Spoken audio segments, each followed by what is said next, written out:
¿Comentario? A mí me quedaba una duda del inicio, cuando se dice que la relación de la migración rural y la ocupación de los territorios informales, como por ejemplo Policarpa, es que tenía pues, un fundamento muy rural, pero pues según tengo entendido la tesis de Ramiro Cardona, de hecho en los textos que él presenta con Ascopame, él dice, de hecho tiene unos diagramas, dice como vamos a las cabeceras municipales, luego llegamos a la ciudad, a los inquilinatos, y luego de ahí nos organizamos, conocemos la ciudad, y ahí sí nos vamos a un lugar, y pues digamos, el hecho de tener un documento que reglamente pues una ocupación como el Policarpa, pues eso ya quiere decir que pues digamos, la influencia ya no es tan rural, sino más bien es, pues digamos, de tipo urbano, ¿no? De gente que ya conoce la ciudad, que ya ha vivido la ciudad y está... Es que hay es decir, la migración ciertamente, hay un estudio muy bueno, el de Segundo Bernal, sobre el periodo intercensal del 51 al 64, y él sí señala cómo la migración está cambiando.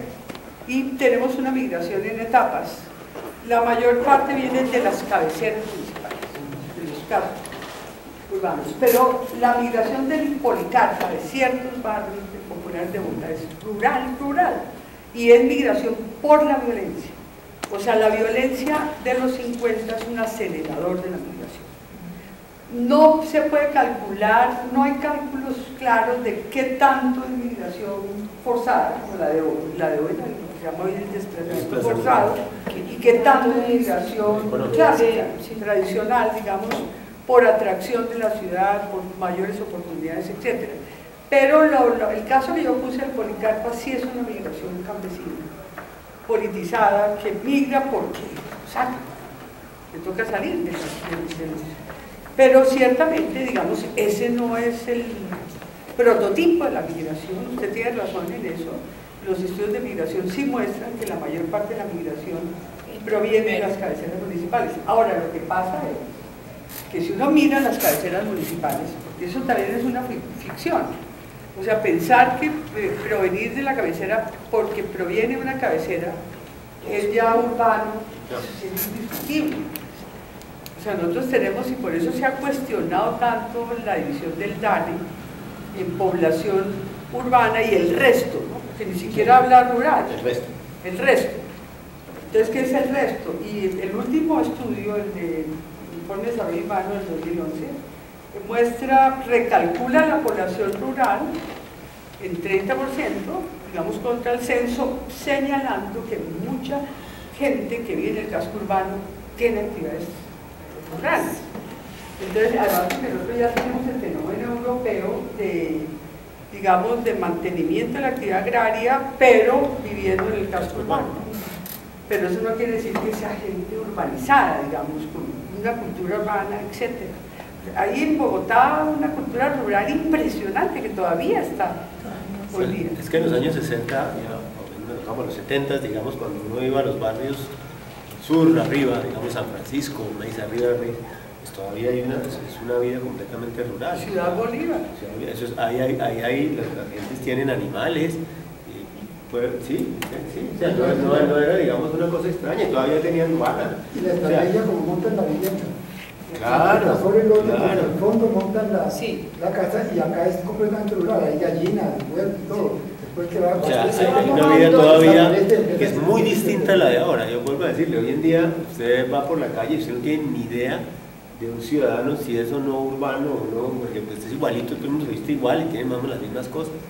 Pero en cambio, en los años 60 usted se distinguía perfectamente del habitante de San Francisco. Era una persona completamente todavía rural, ¿sí? Empezando a buscar trabajo. Por aquí arriba del borde. Por lo que aquí arriba, o sea, ¿sí?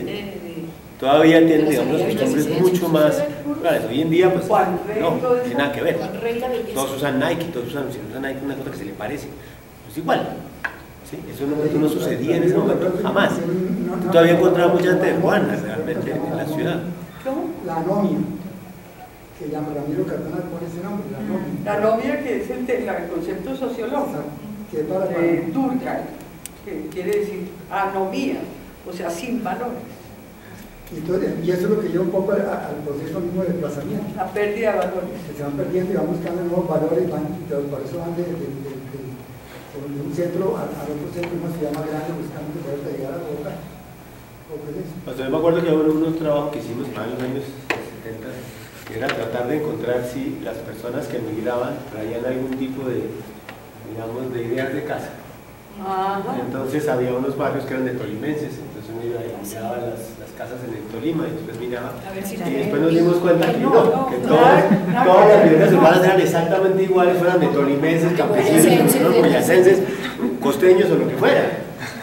No tenía nada que ver. Más aún. Pero porque ellos contrataban un maestro. Claro, porque aparte quien les decía la vivienda, y nosotros estuvimos hablando, eso le digo, hablamos con los maestros de los años 60 y 70, eran maestros que sabían cómo diseñar la vivienda. Entonces la autoconstrucción famosa no existe. Ellos todos le contratan a un maestro. Y el maestro diseña la casa partiendo de un eje y dividiendo la casa en 4 pedazos, las divide y luego hace el zaguán por la mitad, todo ese tipo de cosas.